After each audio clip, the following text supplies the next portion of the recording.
boa noite. Nós começamos mais um programa Frente a Frente e hoje nós temos a honra de receber nos estúdios da Rede Vida em São Paulo o Dr. Roberto Liviano. Ele que é procurador de Justiça, idealizador, fundador e presidente do Instituto Não Aceito Corrupção e doutor em Direito pela USP. Doutor, seja bem-vindo mais uma vez ao nosso Frente a Frente. O senhor já esteve aqui, mas é sempre uma honra recebê-lo, viu? Prazer e a honra são meus, Hugo. Vamos conversar sobre muitos assuntos relacionados ao enfrentamento, à prevenção e ao combate à corrupção. Muito bem, muito obrigado. Vai ser uma ótima oportunidade para esclarecer esse tema que sempre é pauta nas discussões políticas e, se não é, deveria ser. Lembrando que você pode rever essa e outras entrevistas no youtube.com/Rede Vida Informação. Lá você tem uma série de entrevistas e programas do nosso canal e também o nosso programa de hoje vai ser reexibido no Rede Vida Mais, sábado, 17h30 e domingo, às 21h15. Doutor Roberto, o Instituto Não Aceito Corrupção fez 10 anos agora em julho de 2025, e eu queria começar perguntando, em 10 anos de Instituto, o combate à corrupção avançou ou declinou? Veja, Hugo, o nosso trabalho, ele se mantém firme, ele se mantém cada vez mais vigoroso e existem dados que são relevantes. Você veja, em 2015, pela primeira vez, o Datafolha apontou, a partir de uma pesquisa que foi publicada naquele ano, que a principal angústia dos brasileiros era o tema da corrupção. E nós temos visto várias pesquisas que nos mostram, recentemente publicadas, que a corrupção é o que mais preocupa os brasileiros. Uma recente pesquisa nos mostrou que o percentual de brasileiros preocupados com a corrupção é o quíntuplo daqueles que estão sofrendo com a pobreza e com o desemprego. Quíntuplo. Portanto, o que isso nos permite concluir? Que a consciência relacionada à corrupção, ela é maior. As pessoas estão mais conscientes, estão mais preocupadas com o problema da corrupção. No entanto, nestes 10 anos, nós tivemos muitos problemas no Brasil em relação aos instrumentos para combater a corrupção.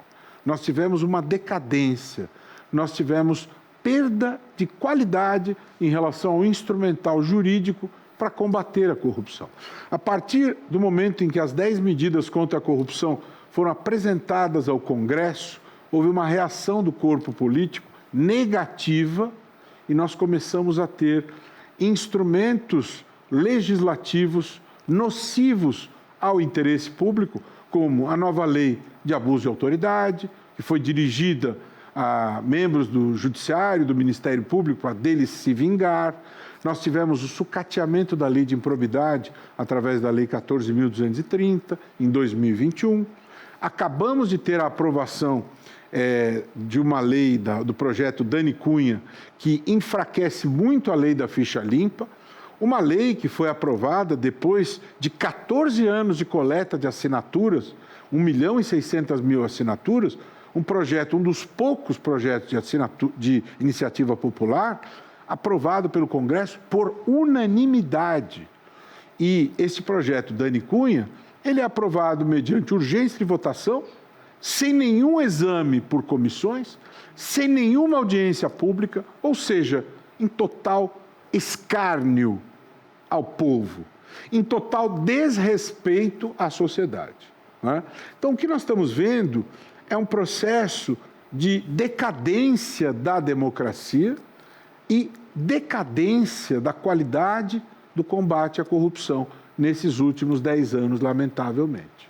Então, o senhor quer dizer que a PLP 192 de 2023. Ela sucateia a lei da ficha limpa, sim. Que é aquela que o candidato... Sucateia, para explicar para quem nos acompanha, da seguinte maneira. O âmago da lei da ficha limpa é a aplicação da pena de inelegibilidade por 8 anos, que se aplica após o trânsito em julgado da decisão condenatória. Ou seja, esta consequência da decisão penal, ela se aplica depois que a decisão se torna definitiva, depois que não cabe mais recurso. O que acontece por força deste PLP? Relativiza-se esta punição, ou seja, ela não mais é aplicada depois do trânsito em julgado. Ela começa a ser aplicada antes, ou seja, é uma iniciativa legislativa que alivia a punição, minimiza a punição, permite o retorno à vida política do condenado por crime antes. E por que inelegibilidade por 8 anos? Porque são 2 eleições. Essa é a lógica da lei da ficha limpa e a sua constitucionalidade já foi examinada pelo Supremo em mais de uma ocasião e se concluiu que é absolutamente correto. Não é? É uma maneira de proteger a moralidade administrativa, de proteger o processo eleitoral, de tirar do jogo aqueles que são condenados criminalmente, aplicando a inelegibilidade. E agora o que se decidiu? Sem ouvir a voz da sociedade, sem realizar audiência pública, sem submeter às comissões, com urgência de votação, em que a exceção se torna a regra, sucatear a lei da ficha limpa. Inclusive com voto favorável do ex-juiz Sérgio Moro, que votou favorável a este sucateamento. O Sérgio Moro, que participou da Operação Lava Jato, era Exato. Da Operação Lava Jato. Votou favoravelmente a este sucateamento da lei da ficha limpa. Doutor Roberto, a gente vê nos últimos anos uma divulgação em rede social, um movimento de diversos grupos em prol do Brasil. A corrupção, ela é contra o Brasil, porque ela impede que o serviço público caminhe de forma correta. Então, o senhor quer dizer, a partir dessas suas 2 respostas, em que os 2 lados, seja ele direita, esquerda, centro, se unem no quesito combate à corrupção, ou no caso, contra o combate à corrupção. É isso mesmo? Essa sua questão é de importância capital, porque, infelizmente, Hugo, é o que nós temos notado nos últimos anos. Né? Existem pautas em que você percebe no Congresso uma dicotomia, né? Quando se debate regulação das redes, quando se debate questões, pautas de costumes, quando se debatem assuntos diversos, você vê uma divergência. Agora, quando o assunto é fortalecer o combate à corrupção, você percebe que governistas e oposicionistas se unem. Não é? Quando se discutiu o projeto que se transformou na Lei 14.230, que destruiu a lei de improbidade, os governistas e os oposicionistas se uniram e votaram para acabar com a lei de improbidade. Quando se discutiu a anistia aos partidos, eles se juntaram e aprovaram a anistia aos partidos. Durante anos, construíram-se as ações afirmativas para assegurar espaços de poder para negros e para mulheres. Os mesmos parlamentares que aprovaram estas ações afirmativas, que ergueram a mesa, que parafusaram a mesa, viraram a mesa. Não é? Então, este movimento errático que nós observamos no Congresso Nacional, lamentavelmente, é uma ligação incestuosa. Não é? Governistas, oposicionistas. Neste ponto não há direita e esquerda. Existem interesses lamentáveis que vão na contramão da prevalência do interesse público. Não é? Inclusive, temos assistido de maneira muito triste um deputado que se diz licenciado, que está nos Estados Unidos articulando a imposição de tarifas que prejudicam a economia do país. Não é? Está fora do país, articulando a construção de uma tarifa que prejudica a economia do país, que prejudica os interesses do país e, ao examinar a legislação brasileira, percebe-se que não há um tipo penal punindo esta conduta e até 2021, Hugo, isso era ato de improbidade administrativa. Com o desmonte da lei, através da Lei 14.230, isso deixou de ser considerado ato de improbidade. E quem foi o grande comandante desse desmonte? O pai deste parlamentar, o ex-presidente Jair Bolsonaro. Isso beneficia o deputado Eduardo Bolsonaro. Até outubro de 2021, este ato seria punido como violação ao artigo 11 da lei de improbidade. A partir de outubro, não mais é punido, porque houve o sucateamento também da lei de improbidade. Então, trair os interesses da pátria não é mais ato de improbidade. O senhor citou pontos muito importantes que nós podemos abordar, porque também são práticas de corrupção. O senhor falou sobre cotas para mulheres, negros e também sobre improbidade. As cotas, elas são uma ferramenta em momentos eleitorais que são utilizadas como laranjas, vários candidatos laranjas, e isso é um tipo de corrupção, certo? Essa questão do uso fraudulento de laranjas é uma questão muito complicada e que precisa ser coibida, não é? Aliás, você está tocando num ponto que é muito complexo, que é a manipulação do poder, dos espaços de poder pelos partidos políticos, né? Os partidos políticos, Hugo, especialmente depois que nós tivemos essa questão dos fundos partidário e eleitoral, teoricamente, quando houve a vedação ao financiamento empresarial, a solução do fundo eleitoral foi uma solução conceitualmente correta. Se as empresas não podem mais financiar a política, em tese, haver um fundo eleitoral, em tese está correto, desde que houvesse critérios de destinação dos recursos, desde que houvesse democracia intrapartidária, desde que houvesse prestação de contas, que houvesse accountability, que houvesse compliance nos partidos políticos, mas nada disso ocorre. Os partidos políticos no Brasil, Hugo, têm donos. As pessoas se eternizam no comando dos partidos. As mulheres, existem lá a questão das cotas de candidaturas, elas são usadas como laranjas para simplesmente cumprir aquela regra, né? E depois que supostamente se cumpre a regra, que na verdade não é cumprida, aí são feitas as anistias em virtude do não cumprimento destas regras. Então, um verdadeiro samba do crioulo doido, né? As regras não são cumpridas, os partidos são opacos, não tem regras de integridade, tem donos, o dinheiro é utilizado de acordo com a vontade do rei, que é o coronel, dono do partido. Então, nós temos ali situações absurdas. E o fundo eleitoral do Brasil é o maior fundo eleitoral do planeta. Não há nenhum paradigma semelhante ao volume de dinheiro que se tem no Brasil. Então, é uma disputa por fatias deste bolo, não é? Em que se destinam esses recursos de acordo com as conveniências do dono do partido, de maneira absolutamente obscura, não é? E essa situação toda é canhestra, não é? É absurda, é indevida e é uma forma de corrupção, não é?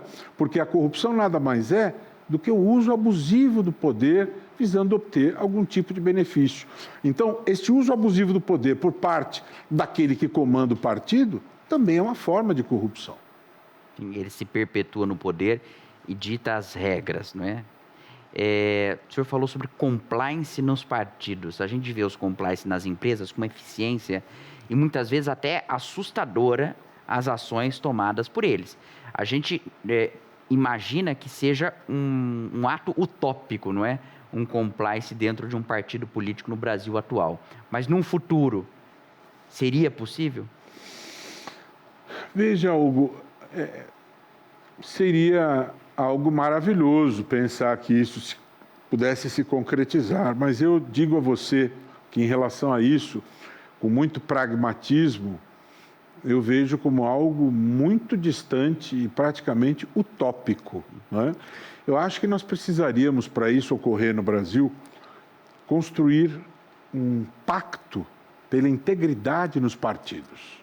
Precisaríamos ter um início dessa jornada com alguns partidos que se comprometessem em relação a isso, puxando esta corrente e procurar comprometer os demais nesta grande jornada pela integridade, não é?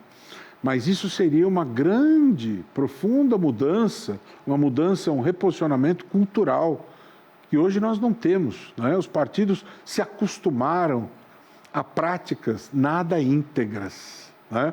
O abuso do poder é a tônica no mundo dos partidos, né? A Lei 12.846 instituiu o compliance, e isso existe no mundo empresarial, especialmente nas grandes empresas. Eu não posso dizer a você que em todas, mas em muitas isso se tornou algo cultural. Estamos avançando neste plano, mas eu diria para você que no campo dos partidos, isso para mim parece utópico. Se você observar o texto da lei, o compliance ele deve estar presente em toda e qualquer pessoa jurídica, de direito privado, de direito público, nas igrejas, nas federações de esporte, nas ONGs, nas instituições públicas.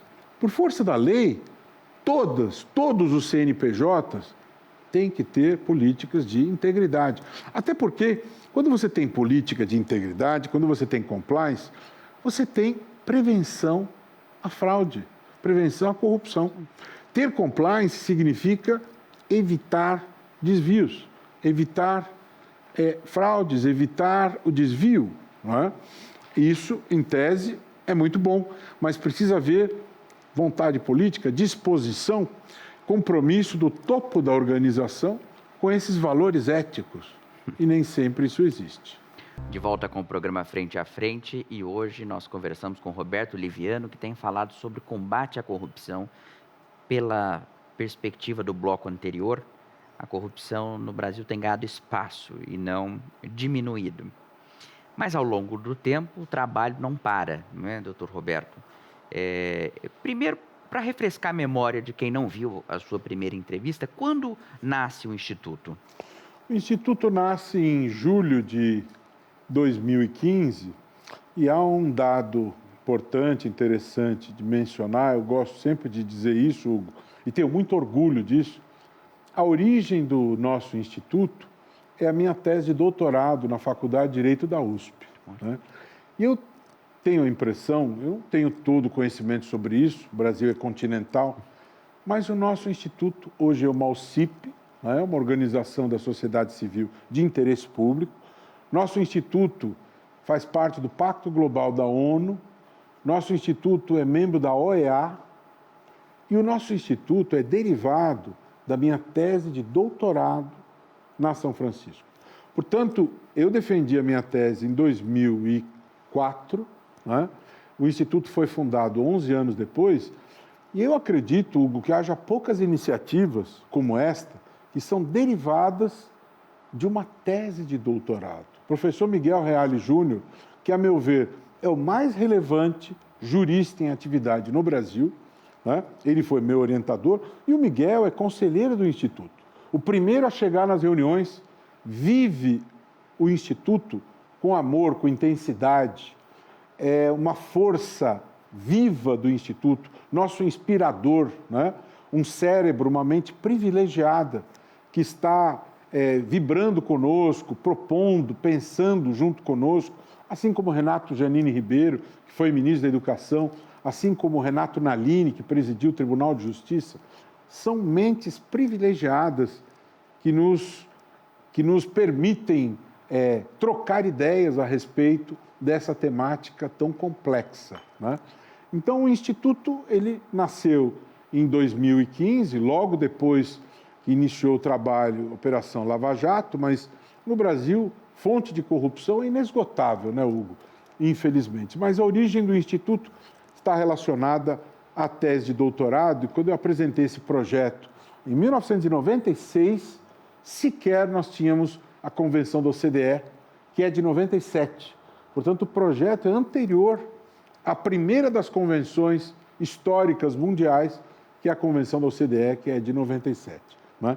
Portanto, essa é a origem histórica do Instituto, mas este é um problema que vem ganhando dimensões importantes. Eu falei que em 2015 nós tivemos aquela primeira pesquisa apontando a corrupção como primeira angústia dos brasileiros, e atualmente isso se renova, e há mais um dado importante, que vale a pena refletir sobre ele.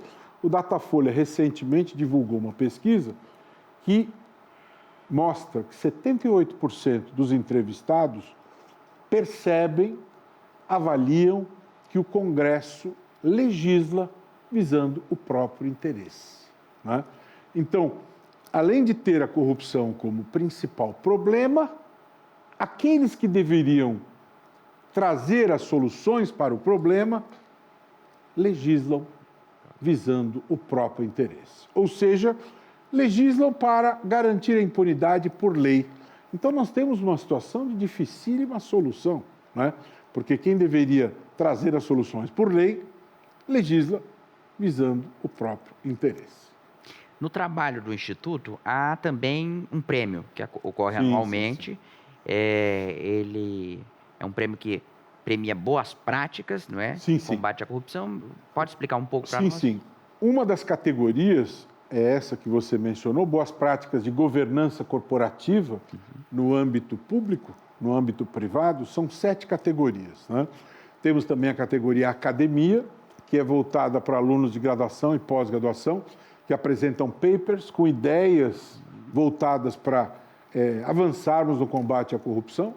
Também tecnologia e inovação, soluções tecnológicas, também de alunos ou de profissionais, experiência profissional, jornalismo investigativo, jornalismo local, com reportagens que elucidaram casos de corrupção.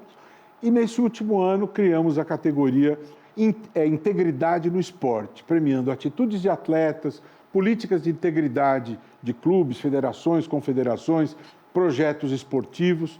Ou seja, são 7 categorias que de diversas maneiras procuram incentivar as boas práticas, abrir espaço para a apresentação de boas ideias.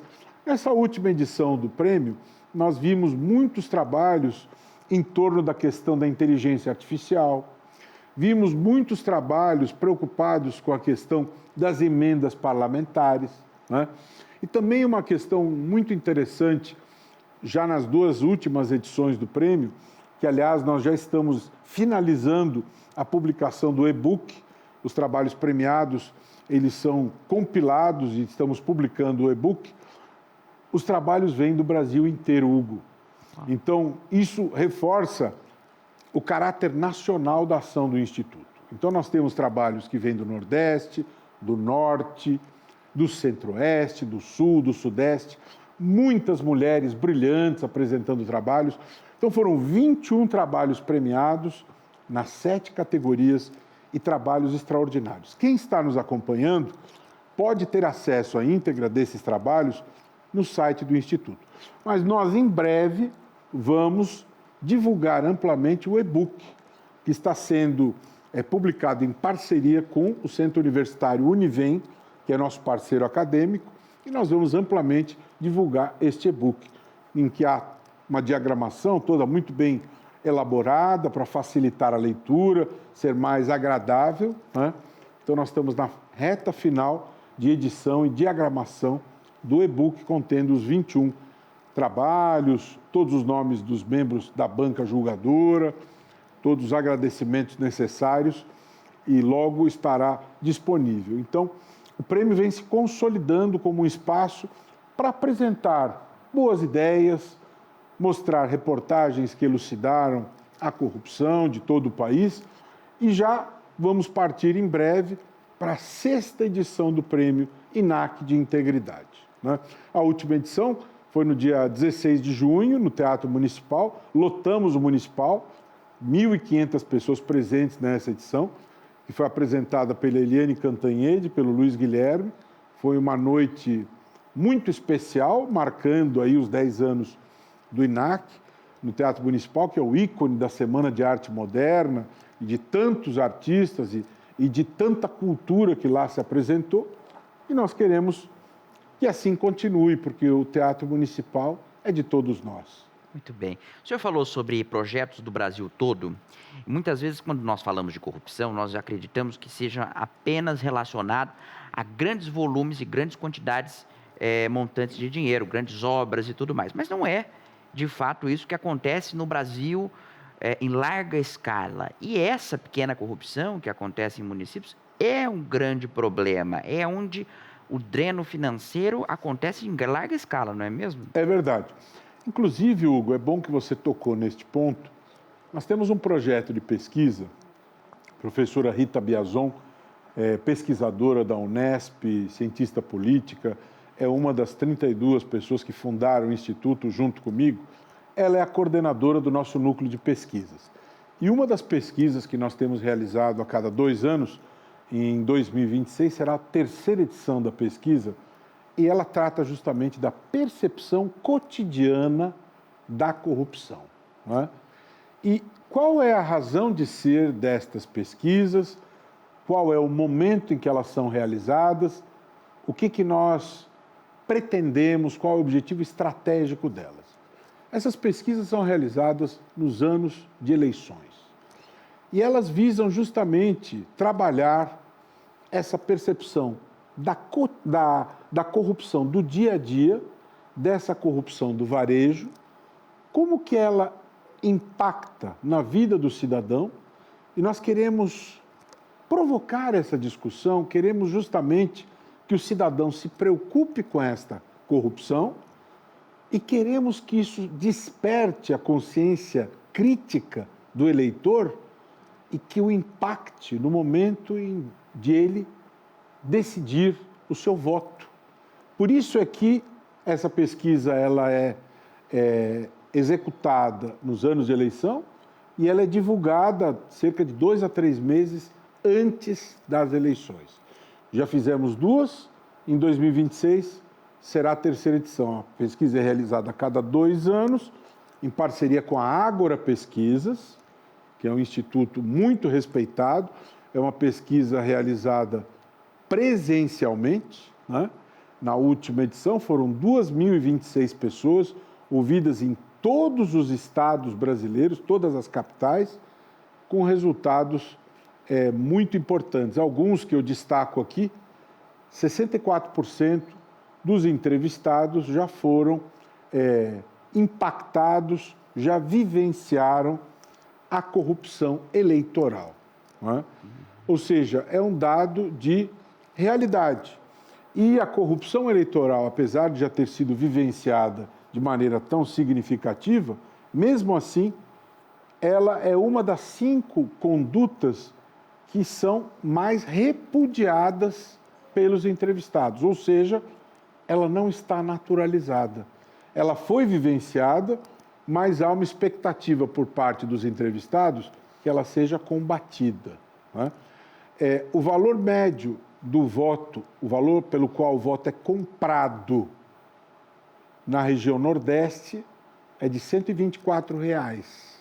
O valor médio pelo qual se compra o voto na região Sul é de R$ 142. A pesquisa conseguiu perquirir uma série de detalhes e também a íntegra dessa pesquisa está disponível no site do INAC. Doutor Roberto, o senhor apresentou um dado muito doloroso. O voto do cidadão brasileiro vale R$ 124 no Nordeste, 144 na região Sul. Isso quer dizer que a partir do momento em que eu vendo o meu voto, eu não tenho direito a cobrar nenhum benefício ou nenhum serviço que aquele que foi eleito, seja independente do cargo, possa me atender. É isso? É por aí, infelizmente, Hugo. E as pessoas, elas não têm a clareza necessária para perceber as consequências da venda do voto. Por isso é que nós procuramos trabalhar e vamos intensificar cada vez mais o trabalho, nós queremos fazer isso. O Instituto gostaria de ter mais recursos, nós não temos muitos recursos materiais, mas gostaríamos de ter uma estrutura melhor para poder trabalhar com um aprofundamento destas pesquisas no sentido de cobrar das instituições um trabalho mais firme em relação a isso. Por exemplo, esta pesquisa sinaliza para nós que seria muito importante que o sistema de justiça eleitoral faça um trabalho de intensificação no sentido de esclarecer junto à sociedade civil a importância, a conscientização dos efeitos danosos da compra do voto, através de comunicação social, campanhas de comunicação social. Isso precisa ser trabalhado junto aos tribunais regionais eleitorais, às procuradorias eleitorais, ao TSE, à Procuradoria Geral Eleitoral. Esse trabalho precisa ser feito, não é? É necessário capacitar todo o sistema e trabalhar junto à base, não é? Depois que nós divulgamos os resultados dessa pesquisa e fizemos com a nossa assessoria de imprensa um trabalho muito intenso de divulgação dessa pesquisa, foram mais de 200 notícias veiculadas na imprensa sobre esta pesquisa. Nas eleições municipais, nas últimas eleições municipais de 2024, houve um aumento de 14 vezes no volume de dinheiro apreendido em corrupção, em compra de votos. Né? Ou seja, isso mostra, o Instituto não detém bola de cristal, mas o Instituto trabalha dentro das suas, a partir das suas premissas, a partir das suas referências, e aquilo que o Instituto aponta como um problema real, que é o problema da corrupção, da compra de votos, da corrupção eleitoral, este problema que nós apontamos é um dado real, preocupante, é algo com que o sistema de justiça eleitoral deve, de fato, se dedicar a combater, porque os números apontados nas eleições de 2024 são números altamente preocupantes. Se não houver um trabalho firme, e não digo só de aplicação de penas, não adianta mostrar os dentes das penas, porque é um mito a repressão penal. Né? Você mostrar os dentes e dizer de tanto a tanto de reclusão, não. Você tem que atacar as causas, você tem que esclarecer o que significa vender o voto. Qual é o impacto da venda do voto para o interesse da coletividade? O que significa, na prática, vender o voto por R$124? O que isso significará nos próximos 4 anos para você, para a sua família, para o seu bairro, para a sua cidade, para o seu país? É necessário que essas pessoas tenham clareza a respeito disso e para as próximas gerações.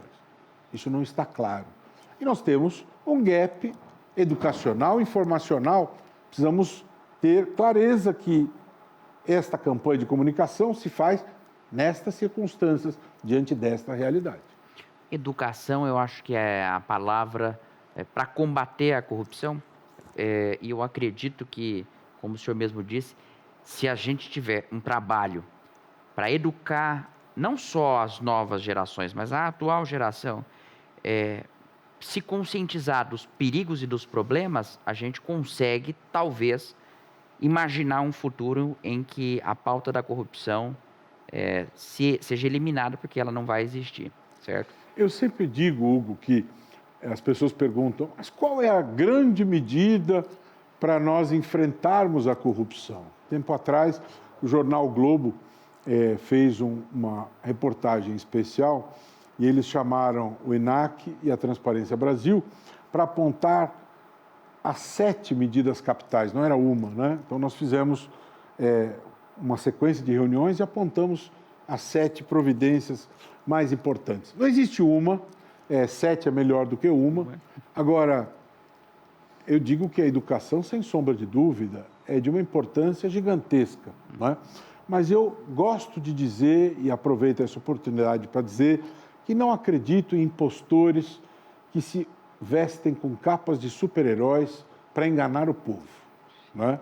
Estes impostores são pessoas mal intencionadas. Sim. E na primeira oportunidade dão as costas e nos desiludem. Não é? Cada um que tire suas conclusões a respeito desta frase. Não é? Mas eu afirmo com a autoridade de quem fez doutorado na Faculdade de Direito da USP sobre o tema do controle da corrupção, que não se enfrenta à corrupção através destes indivíduos que se dizem solucionadores de todos os problemas, dizendo, la garantia soy yo. Isto não resolve. também não existe bala de prata que vai liquidar o problema do enfrentamento à corrupção. É necessário nós construirmos uma política pública anticorrupção, o Brasil nunca teve, né? E essa política pública, ela precisa sobreviver a governos e a governantes.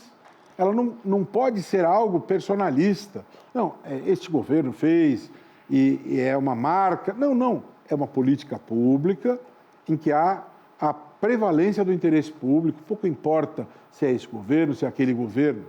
É necessário reduzir as oportunidades para a prática da corrupção, é necessário investir em educação, é necessário priorizar a ideia da transparência, investir em tecnologia, enaltecer a importância da lei, a lei de acesso à informação. São necessárias muitas coisas para que nós tenhamos uma situação melhor sob o ponto de vista do enfrentamento à corrupção. Não há fórmula mágica. Ninguém é dono da verdade neste quesito. Esta é que é a questão, né? Quem disser que está querendo enganar as pessoas. Nós voltamos com o último bloco do programa Frente a Frente. Nós estamos conversando com o Dr. Roberto Liviano. Ele é presidente e idealizador do Instituto Não Aceito Corrupção. O trabalho não se faz sozinho e a força das instituições neste trabalho é fundamental. O Judiciário talvez tenha um papel significativo, mas o Ministério Público também tem. E é bom lembrar, o Ministério Público é uma força separada da Justiça. Queria que o senhor falasse para nós quais os órgãos do governo ou do todo da sociedade brasileira caminham junto com o INAC para combater a corrupção.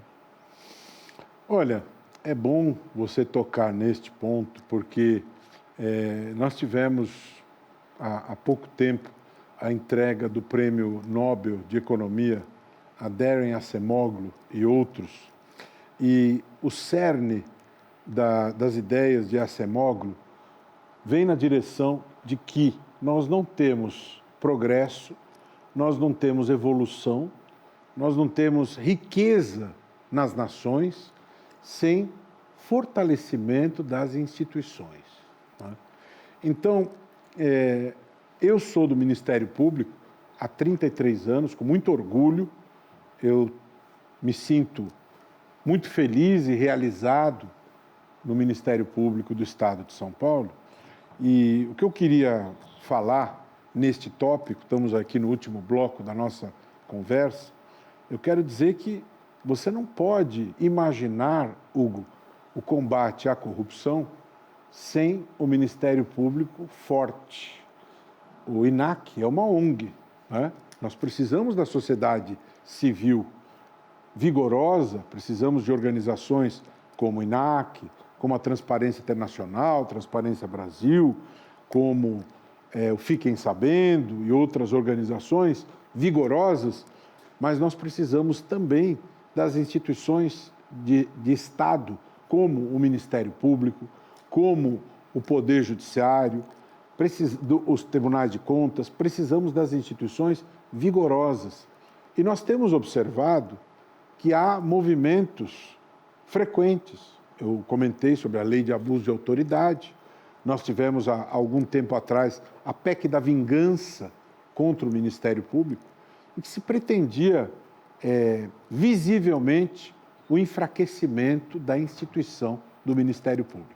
A tal ponto, Hugo, que um recente relatório da OCDE, o quarto relatório referente à implantação da OCDE, da Convenção da OCDE, ali indicava uma preocupação do organismo em relação às reiteradas tentativas no Estado brasileiro de busca do enfraquecimento de instituições como o Ministério Público, como um ponto de preocupação em relação ao enfrentamento da corrupção. A Organização Multilateral Internacional, OCDE, observa isto de fora. E quem está aqui dentro também sente isso, né? Então, eu quero dizer a você que não é possível imaginar o enfrentamento à corrupção sem o Ministério Público forte. O que ocorreu em relação à lei de improbidade é absolutamente inimaginável, absolutamente lamentável.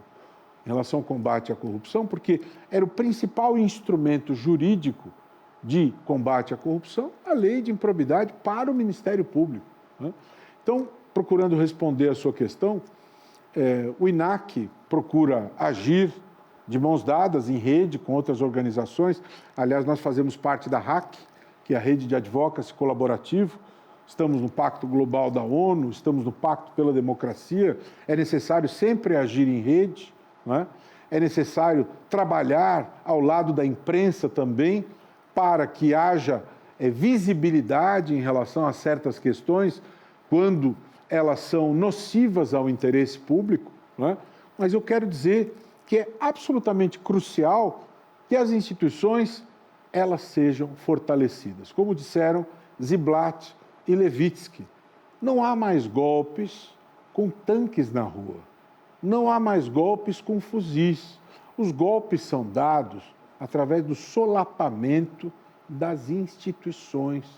As instituições vão sendo enfraquecidas, como aquela situação do cupim nos móveis. O cupim vai comendo a madeira, quando você percebeu, o móvel está destruído, virou pó. Vai sendo comido, o móvel virou pó. Então, na obra clássica, no best-seller Como as Democracias Morrem, Ziblatt e Levitsky, eles contam o autocrata, ele acessa o poder pelas portas da democracia e, aos poucos, ele vai destruindo os pilares democráticos.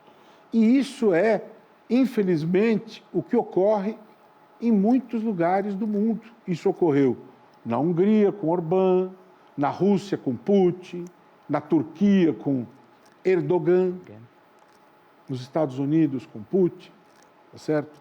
Então, é absolutamente preocupante aquele desenho do tanque na rua, do fuzil. As democracias, elas são aniquiladas desta maneira. Então, é muito importante ter atenção em relação a isto, não é? As instituições precisam ser cuidadas, precisam ser preservadas para que nós tenhamos um combate eficiente à corrupção. Sem instituições protegidas, sem instituições fortes, nós não temos uma democracia saudável, nós não temos um combate eficiente à corrupção. Doutor Roberto, a rede social ela possibilita que nós tenhamos um acesso imediato a qualquer acontecimento, mas ao mesmo tempo ela abre brecha para discursos de enfraquecimento das instituições, que é um ponto que o senhor falou muito significativamente. Eu vejo que não só o legislativo, não só o judiciário, não só o executivo, a imprensa também sofre com essa destruição há muito tempo de qualquer coisa que não caminhe com determinado segmento. Isso é preocupante, considerando que o ano que vem, 2026, nós teremos eleições. Se a gente tem um enfraquecimento, um discurso que combate justamente aquilo que deveria ser resistente, nós vamos criar uma autocracia pelo discurso que o senhor falou. É mais ou menos isso. Muito bem colocado, até porque reforçando isso que você acabou de dizer, tivemos uma pesquisa que foi divulgada há pouco tempo, que nos mostra que, na visão das pessoas, e não estou falando na visão das pessoas da esquerda, 94% das pessoas da esquerda, na visão de 75% das pessoas da direita. Portanto, podemos dizer com tranquilidade que, na visão de grande maioria das pessoas, tanto da esquerda como da direita, as redes sociais precisam ser reguladas.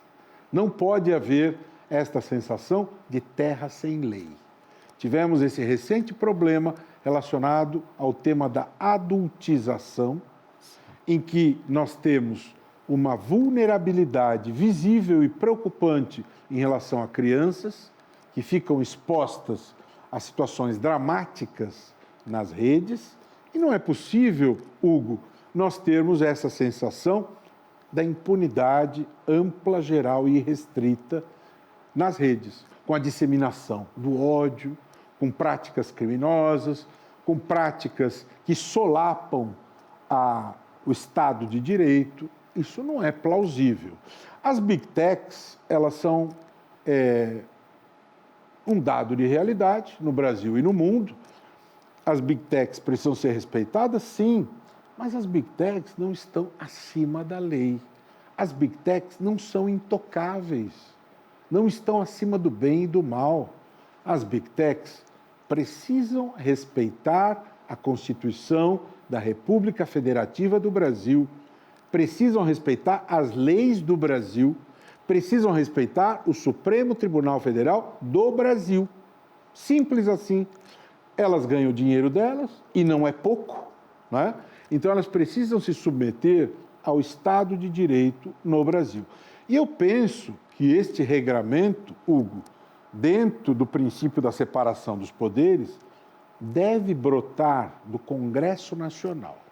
Aquela é a esfera competente dentro do regramento constitucional de onde deve vir esta regulação, depois de um debate qualificado com a sociedade civil. A sociedade deve discutir, o mundo da academia, todas as instituições, precisamos amadurecer isso de uma maneira muito ampla e aí estabelecer esta regulação das redes, esta regra madura, democrática, legítima, deve brotar do Congresso Nacional. Não podemos viver neste ambiente de terra sem lei em relação às redes sociais, às mídias sociais. Tem que haver regulação. Uma última pergunta para encerrarmos. O ano que vem, já citei, temos eleições. E o senhor respondeu em algum momento do nosso programa sobre pessoas que acabam ou pregando o discurso de salvadores da pátria, do moralismo, né, do combate à corrupção, e depois se mostram o contrário.